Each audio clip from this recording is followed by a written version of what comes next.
Nouveau rendez-vous sur le plateau TV de Grand Est numérique pour cette 8e édition. Nous allons évoquer l'intelligence artificielle et l'art en compagnie du collectif Obvious. Bonjour. Bonjour. Alors, sur la gauche de l'écran, Pierre Fautrel, soyez le bienvenu. Merci. Et à vos côtés, Hugo Cazel-Dupré. C'est ça. Bonjour. Bonjour. Il me faut néanmoins citer le troisième larron du groupe, puisque c'est important, c'est Gauthier Vernier, qui est le troisième colocataire, puisque c'est une histoire de coloc en fait, au départ. Et de potes, ouais. C'est même une histoire d'amis d'enfance. Ah oui, donc ça remonte à beaucoup plus ouais. loin. Donc, vous vivez ensemble depuis que vous êtes tout petit.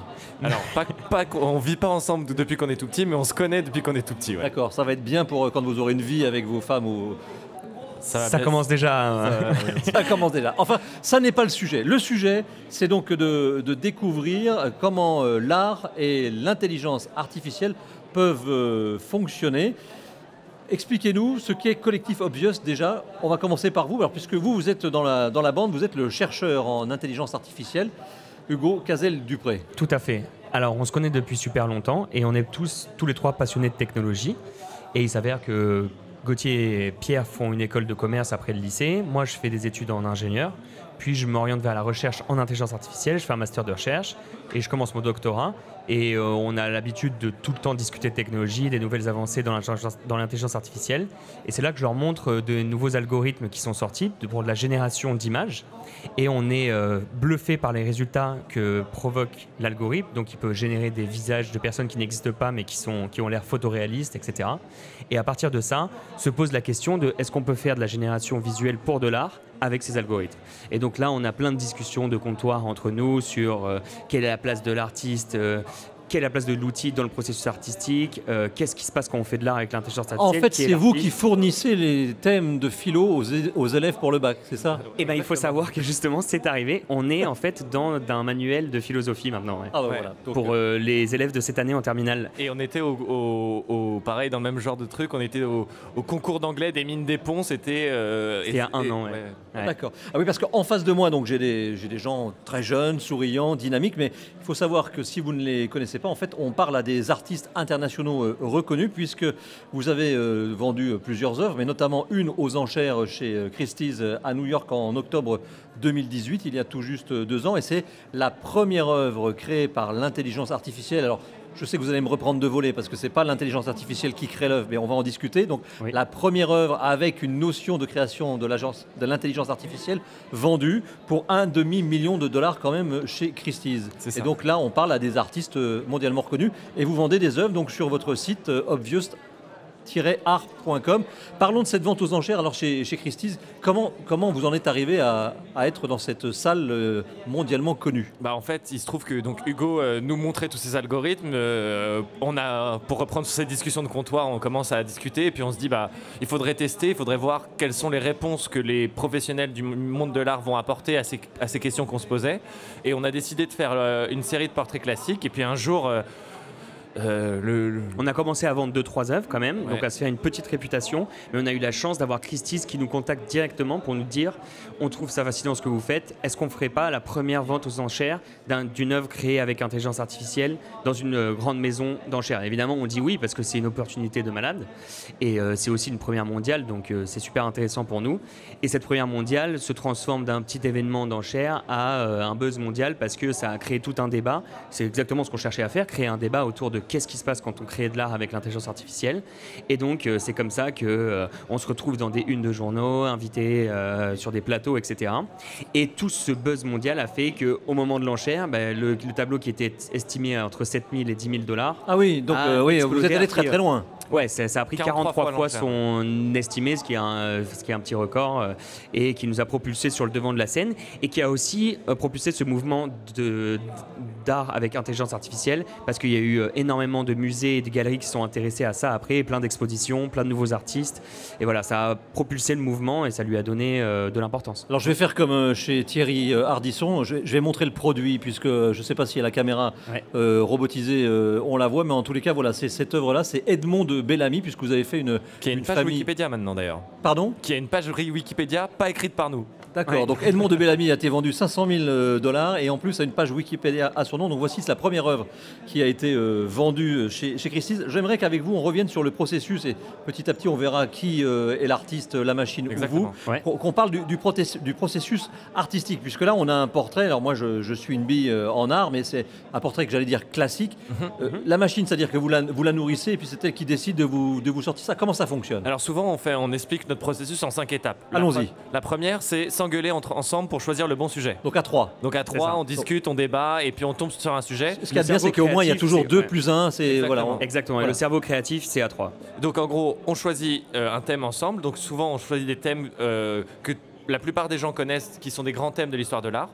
Derrière, on constitue une base de données d'images. Il faut qu'on ait plusieurs milliers d'images. Donc soit on crée des robots qui vont récupérer des images en ligne, soit on fait des partenariats avec des institutions. Oui, alors je vous arrête tout de suite. Quand vous dites on crée des images, une banque d'images, vous n'allez pas chercher sur Google des trucs pourris en petite définition. Non. Non, Non, on non, est d'accord. On a Ouais. certaines contraintes techniques. Il faut qu'il y ait une grande diversité d'images, mais pas trop diverses non plus. Il faut qu'elles soient libres de droit, évidemment, ou alors qu'on ait un partenariat avec les ayants droit. Et dans le thème. Et dans le thème, bien sûr. exactement. Voilà. Donc en gros, une fois qu'on a rassemblé ces images, là on développe l'algorithme sur cette base de données. Ça, c'est la deuxième étape alors. C'est la troisième. Troisième. Oh, pardon. Troisième déjà. S'engueuler, Le la s'engueuler.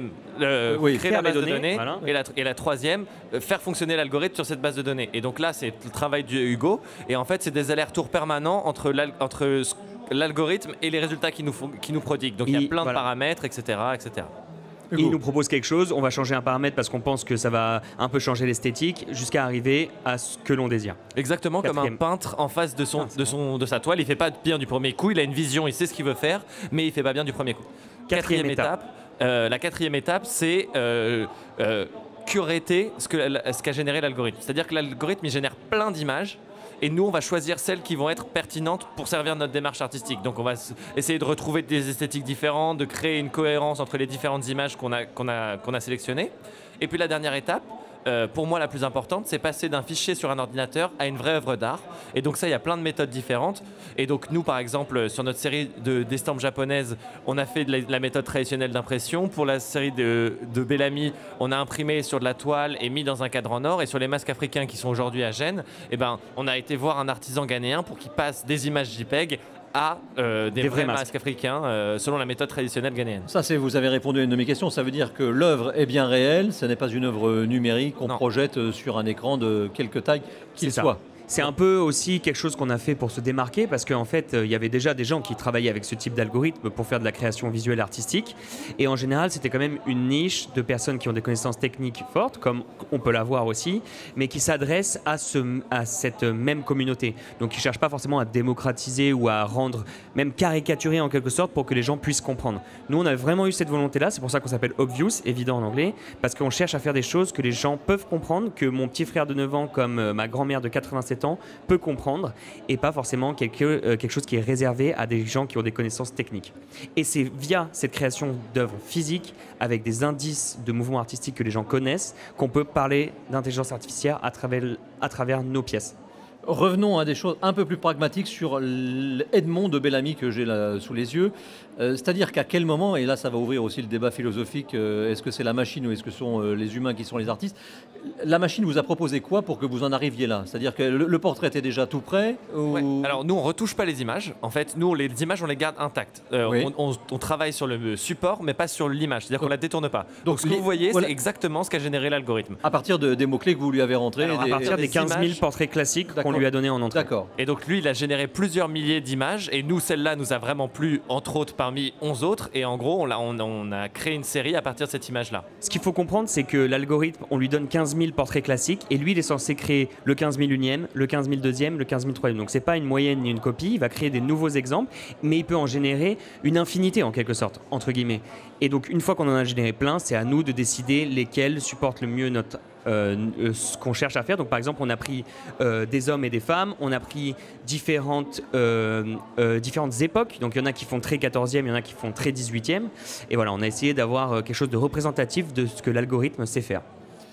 Et là se pose la question, est-ce que c'est vous ou c'est la machine? Puisque vous me dites que c'est la machine qui vous a proposé ce portrait de Bellamy et vous avez proposé le support. Pour ça, il faut faire un peu de sémantique. Ouh là là. qu'est-ce qu'un artiste? Quelle heure il est? Oui, alors allons-y. Qu'est-ce qu'un artiste? Pour nous, qu'est-ce qu'un artiste? C'est quelqu'un qui propose une démarche artistique duquel découle un message. Notre démarche artistique, c'est celle d'utiliser des algorithmes d'intelligence artificielle pour faire de l'art et démocratiser et démystifier l'intelligence artificielle. Et donc, dans cette logique-là, les gens qui pilotent l'outil, c'est nous, c'est les artistes. Et en fait, l'algorithme n'est qu'un nouvel outil, comme les gens utilisent des pinceaux ou des appareils photo pour faire de l'art. Par contre, c'est un outil qui est un peu différent, qui est très innovant et qui pose des nouvelles questions parce que le visuel est uniquement composé par lui. Et il est composé sur des bases qui sont pour l'instant assez floues, c'est-à-dire qu'on ne comprend pas exactement pourquoi il fait cette image plutôt qu'une autre, et ça c'est intéressant, c'est-à-dire se poser la question de la créativité supposée ou potentielle des algorithmes. Voilà, quand par exemple Duchamp il met un urinoir et il dit que c'est une œuvre, c'est via le message qu'il réussit à faire une œuvre et c'est pas forcément avec seulement l'œuvre. Donc il faut décorréler le côté artistique du côté purement visuel. Le côté purement visuel est fait avec la machine avec nous et le côté artistique est uniquement porté par nous. Alors après cette collection de portraits très classiques, vous êtes lancé dans les estampes japonaises. Là aussi, donc il y a eu un peu de combat, un peu de fight à trois pour décider du thème. Tout à fait. Le thème, ça a été pas trop dur, mais c'est plus là sur la sélection des œuvres à la fin, par exemple, où comme en fait on trouve que ce mouvement artistique est sublime et que les images sont visuellement très intéressantes, donc c'était un choix cornélien de choisir quelles étaient les 22 œuvres qui allaient rentrer dans la collection. Donc, par exemple, ça c'était tout un travail. À chaque fois, vous faites une série plutôt limitée. Oui. On a parlé tout à l'heure d'une vente aux enchères qui a généré 500 000 dollars de prix. Quel est le montant moyen d'une œuvre pour un collectionneur, quelqu'un qui s'intéresse à vos travaux, à votre art? Nous, on a décidé de ne pas jouer le jeu de la spéculation du marché de l'art. C'est quelque chose qui ne nous intéresse pas et on veut construire une carrière sur le long terme. Et donc, en fait, nos œuvres, avant cette vente aux enchères, elles étaient à 10 000 euros pour pouvoir assumer des coûts de production, des coûts d'algorithmie, etc. Et en fait, cette vente aux enchères nous a donné énormément de visibilité, mais on a décidé de ne pas augmenter nos prix. Et donc, nos œuvres sont toujours à ce prix-là, de base, de 10 000 euros. Même 2 ans après l'enchère. Ouais, voilà. La troisième série, ce sont donc les masques africains dont certains sont en exposition ici à Gênes, Grand Est numérique 8e édition. Là aussi, le sujet, vous vous êtes dit, le masque africain véhicule beaucoup de choses. Comment vous avez choisi ce Alors déjà, thème? ce qui nous a plu, c'était faire passer à la 3D, donc faire des objets. C'est quelque chose de très intéressant, c'est un développement. Ah oui, donc dans le processus artistique, vous passiez de la 2D à la 3D. Exactement. Rien que ça, c'était vraiment super enrichissant. Après, c'est quelque chose qu'on a vu dans les musées quand on était petit. C'est quelque chose qui est quand même assez présent et qui est assez apprécié. Enfin, pareil, c'est des visuels qui sont vraiment beaux et donc ça nous a vraiment intéressé. Et puis après aussi on s'est intéressé un peu à pourquoi les masques africains étaient utilisés, etc. Et toute l'histoire derrière nous a vraiment inspiré. On a trouvé ça super intéressant et tout le challenge résidait vraiment dans comment on va faire pour faire des masques qui sont quand même traditionnels, enfin qui ont une certaine valeur traditionnelle.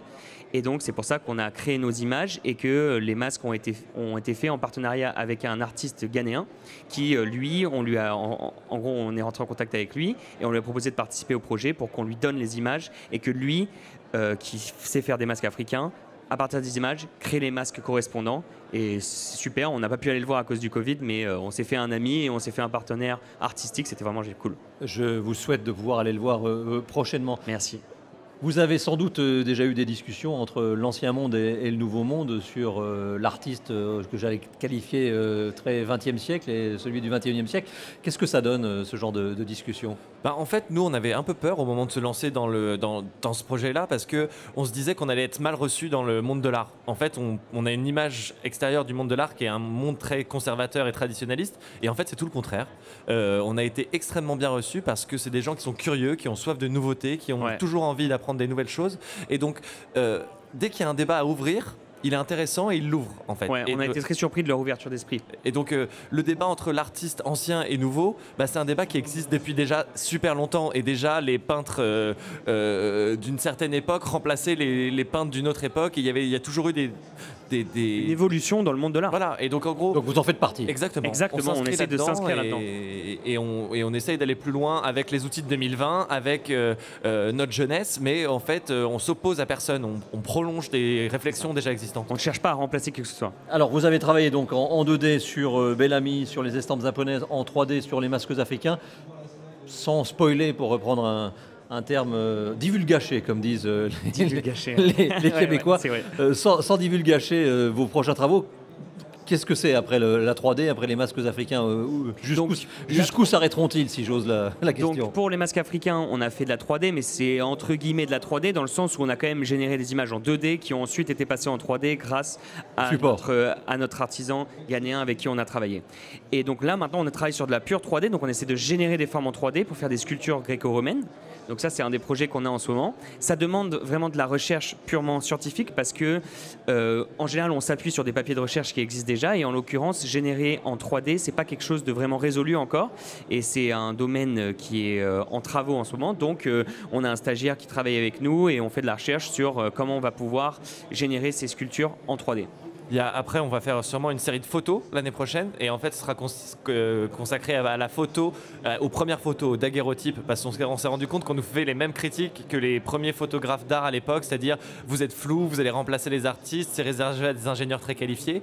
Et donc toutes ces critiques-là, elles nous amusent, et donc on va essayer de les mettre en perspective au travers de cette série-là, et puis on va essayer de travailler avec des marques aussi un petit peu. Oui, vous avez déjà travaillé avec une célèbre marque de chaussures de sport, enfin de sport, le swoosh, très, très célèbre, pour faire des baskets qui sont épuisées, je le dis, malheureusement vous ne pourrez pas les trouver. Vous êtes présent aussi dans de très nombreux musées internationaux, à Saint-Pétersbourg en Russie, donc en Arabie Saoudite, en Chine et au Québec, auquel je faisais référence tout à l'heure. En tous les cas, merci d'être venu sur ce plateau. Qu'est-ce qu'on peut vous souhaiter alors pour la suite? Une reprise du marché de l'art, plus d'événements comme celui-ci, parce que c'est vraiment important pour nous d'aller au contact des gens et de pouvoir expliquer notre message. Et beaucoup d'idées. Ouais, beaucoup d'idées, des idées créatives. De l'inspiration. Et donc des engueulades en perspective. Et des belles engueulades. C'est ça qu'on aime. Très bien, merci en tous les cas. C'était d'un côté Pierre Fautrel et de l'autre Hugo Cazel-Dupré, chercheur en intelligence artificielle, et je cite quand même Gauthier Vernier, qui est votre troisième ami d'enfance et partenaire de ce collectif Obvious. On se retrouve dans quelques instants et on parlera data avec Sarim, Frédéric Cavaza. Merci.